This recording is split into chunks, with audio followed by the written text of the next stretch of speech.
Why, hello and howdy, everybody. This is General Beauregard coming to you a special show here to talk about the possibility of the SEC family getting a little bigger. Seems like there's a family meeting.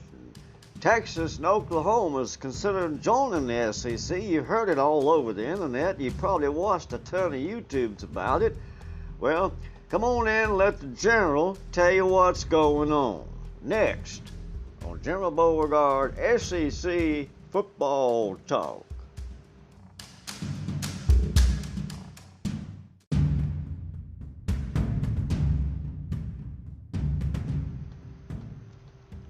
Well, yes, sir, it's another one of them humid-filled midsummer afternoons here. And we got the fan going, it's a little breeze going on a full moon here. Right here in the home of the UGA, ain't too far from the stadium. I can probably, I couldn't throw a rock there, but it ain't that far. Almost in a southerly direction, I'd imagine. And so I guess I'm speaking of the home team, so to speak. And it being as the closest one, if I was interested in college football, that's the closest one for sure, always has been, and that's the Georgia Bulldogs, SEC team. And I'm reading through the internet and all them things about Oklahoma and Texas are trying to join the SEC. That's almost hilarious. Why, it almost made my fan cut out on me out there. Well, the little cat sitting on the mantle was getting a little perturbed. Even she thought it was kind of outlandish, I reckon. Anyway, it's nothing outlandish when you think about it. If you talk about college football and you ever do so, you'll have to talk about recruiting and money, because it's always been about those two factors as they relate, and they're not irrelevant. The money part's gotten bigger and bigger, and I guess that's fine. But we can't keep pretending that it's like it was when there was a thing called honor and things like that. It is a money game, and so it'll be interesting to see if that's the case.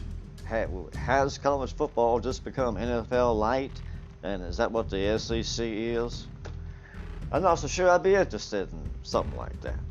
I sure hope it hadn't come to that, but if it has, well, I guess that's just the way it is, because the General's just observing the affairs, not trying to get involved in it. It sure is a strange way of doing business.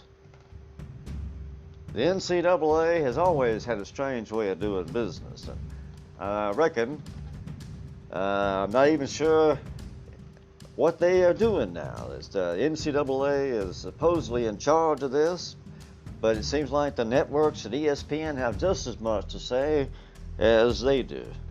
So who's running college football?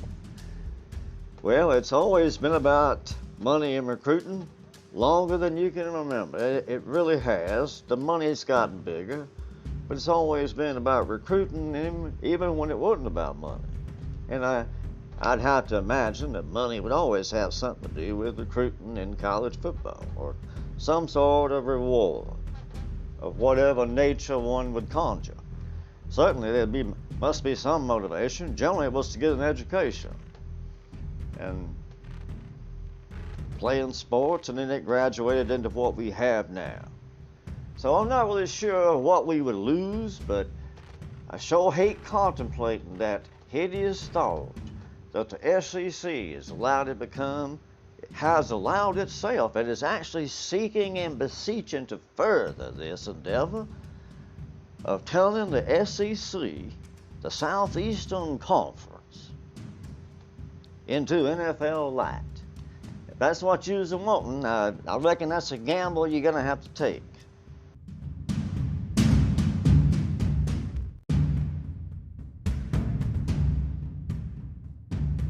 So here we are on a full moon, and we find out that Oklahoma and Texas is hankering to join the SEC.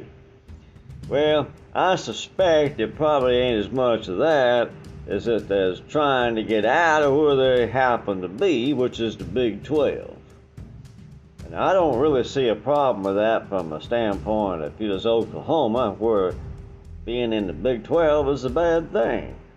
But possibly it might have something to do with money or recruiting. As I said earlier, doesn't seem like it's hurt Oklahoma at all in recruiting to be right where they are. So who's the culprit in this matter? As usual, most likely it's Texas. And possibly Texas is considering going to the SEC and leaving Oklahoma right where they are. Who knows? But it has a lot to do with recruiting and the changes in college football, all the way down to the portal, the transfer portal, and all that. All this is factoring in. Recruiting is changing, but either way it changes, Texas is a state that has a vast and most likely an improving recruiting territory.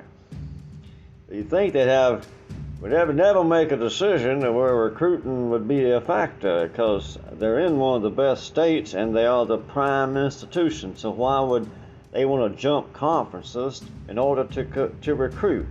Something doesn't click with that.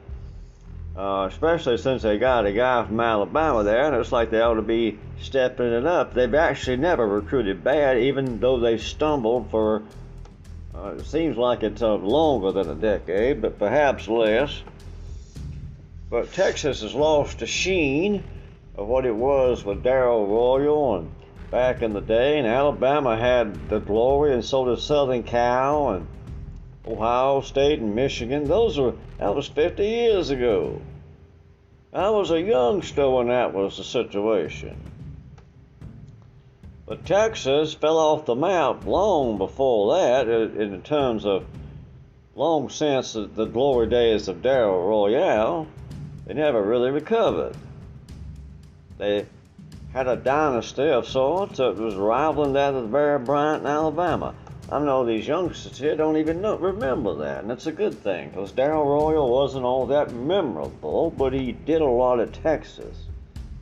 And actually many people felt he was like Nick Saban is today, in the position of being the most successful coach in his time. And Texas, the most prolific team of its time. There was a period when that was true. But it has been long since otherwise. But Texas is still trying to reclaim former glory, and they chose the path of entering the SEC to do so. That still doesn't add up. There's no two ways about it. If they move to the SEC, that might keep the recruiting pumping with all the new changes. They're going to have to play the SEC. And that's where Texas is going to find out that it's probably better off in Texas.